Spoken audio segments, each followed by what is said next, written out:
பிரியமானவர்களே, ஆண்டவராகிய இயேசு கிறிஸ்துவின் நாமத்தினாலே உங்கள் யாவரையும் அன்போடு கூட நான் வாழ்த்துகிறேன்.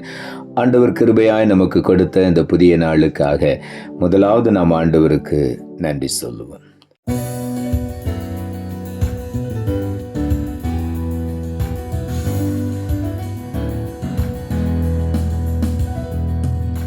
புது எண்ணெயால் புது பலத்தால் புதிய கிருபை புது கவியால் நிரப்பி நிதம் நடத்துகின்றீர்.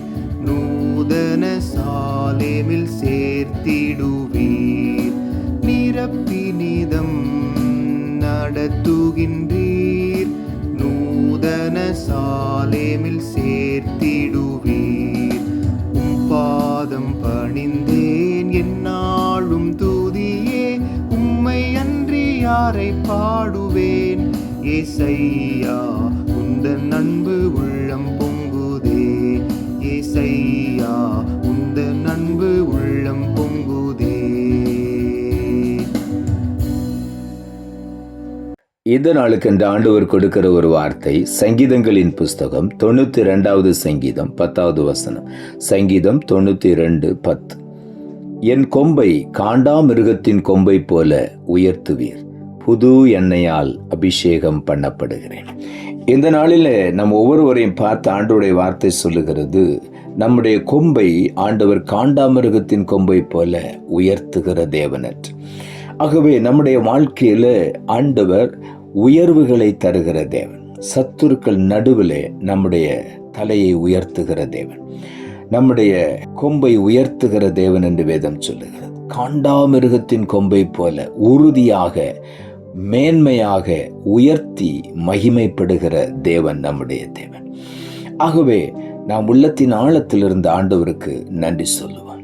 நம்முடைய கொம்பை அவர் உயரத்திலே உயர்த்துவது மாத்திரமல்ல, நம்மை மேன்மையான நிலையிலே உயர்த்துவது மாத்திரமல்ல, நம்மை புது எண்ணெயினால் அபிஷேகம் பண்ணுகிற ஒரு தேவன்.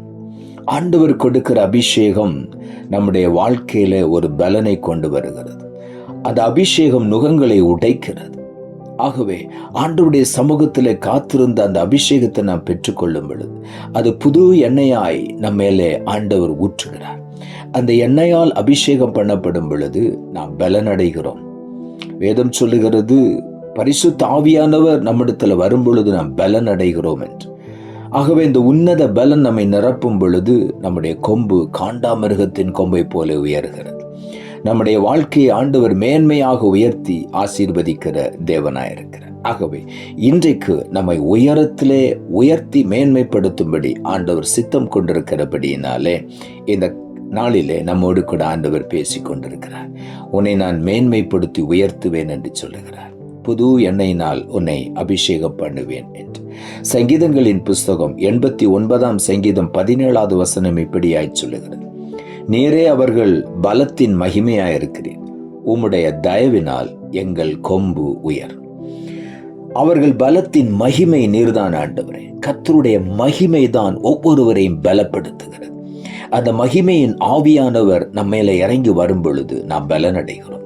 அவருடைய தயவு அந்த மகிமையின் மூலமாக நமக்கு கிடைக்கிறது. அந்த தயவினாலே நம்முடைய கொம்புகள் உயருகிறது. நம்மை ஆண்டவர் மேன்மையாய் உயர்த்துகிறார். அவருடைய அபிஷேகம். சங்கீதங்களின் புஸ்தகம் 89ஆம் சங்கீதம் 24வது வசனம் இப்படியாய் சொல்லுகிறது, என் உண்மையும் என் கிருபையும் அவனோடு இருக்கும். என் நாமத்தினால் அவன் கொம்பு உயர். ஆண்டவர் உண்மையுள்ள தேவன். அவருடைய உண்மையும் அவருடைய கிருபையும் நம்மோடு கூட இருக்கும் என்று ஆண்டவர் சொல்லுகிறார். அவர் உண்மையுள்ள தேவன். அவர் கிருபை நிறைந்த தேவன். அவருடைய உண்மையினாலும் கிருபையினாலும் நம்மை நிரப்பும் பொழுது அவருடைய நாமத்தினாலே நம்முடைய கொம்பு உயருகிறது. நம்முடைய கொம்பை ஆண்டவர் காண்டாமிருகத்தின் கொம்பை போல இந்த நாளிலே உயர்த்துவேன் என்று வாக்கு பண்ணுகிறார். சங்கீதங்களின் புஸ்தகம் 23வது சங்கீதம் 5வது வசனம் இப்படியாய் சொல்லுகிறது, என் சத்துருக்களுக்கு முன்பாக நீர் எனக்கு ஒரு பந்தியை ஆயத்தப்படுத்தி என் தலையை எண்ணெயால் அபிஷேகம் பண்ணுகிறீர். என் பாத்திரம் நிரம்பி வழிகிறது. ஆண்டவர் புது எண்ணெயினால் நம்மை அபிஷேகம் பண்ணும் பொழுது, நம்முடைய தலையை எண்ணெயினால் அபிஷேகம் பண்ணும் பொழுது, நம்முடைய பாத்திரம் நிரம்பி வழிகிற ஒரு அனுபவத்துக்குள்ளே ஆண்டவர் நம்மை வழி நடத்துகிறார். ஆகவே தான் தாவீது எழுதுகிறார், சத்துருக்களுக்கு முன்பாக நான் வெட்கப்படாதபடி எனக்கு ஒரு பந்தி ஆயத்தப்படுத்தி என்னுடைய தலை உம்முடைய எண்ணெயினால் அபிஷேகம் பண்ணுகிறேன்.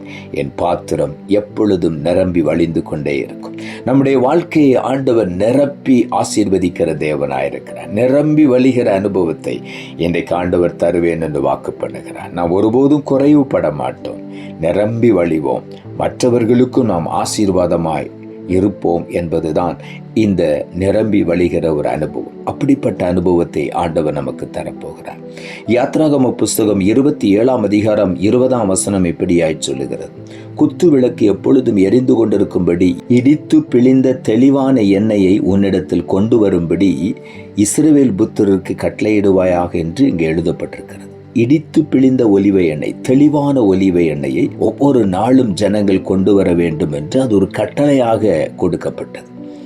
விளக்கு எப்பொழுதும் எரிந்து கொண்டிருக்க வேண்டும். ஆண்டவருடைய சமூகத்தில் இருக்கிற விளக்கு, அந்த குத்து விளக்கு எப்பொழுதும் எரிந்து கொண்டிருக்க வேண்டும். ஆகவே எண்ணெய் குறையாமல் இருக்க வேண்டும். தினந்தோறும் இடித்து பிழிந்த தெளிவான ஒலிவை எண்ணெயை ஜனங்கள் கொண்டு வந்து அந்த விளக்கிலே ஊற்ற வேண்டும்.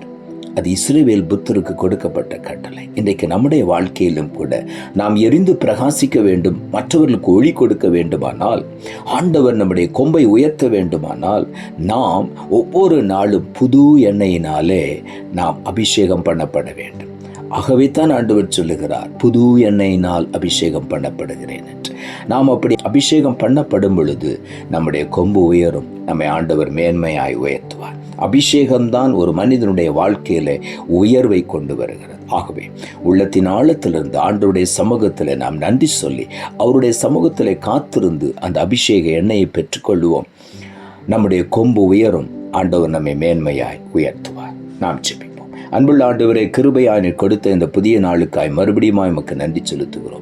என் கொம்பை காண்டாமிருகத்தின் கொம்பை போல உயர்த்துவீர், புது எண்ணெயால் அபிஷேகம் பண்ணப்படுகிறேன் என்ற வார்த்தையை கொடுத்து வசனத்தை கேட்டுக்கொண்டிருக்கிற ஒவ்வொருவரும் இன்றைக்கு அந்த புது எண்ணெயின் அபிஷேகத்தை பெற்றுக்கொண்டு கொம்புகள் உயர்ந்து மேன்மையான உயர்வுகளை பெற்று ஆண்டவருடைய நாமத்துக்கு மகிமையாய் எழும்பி பிரகாசிக்க நீர் உதவிச்சு.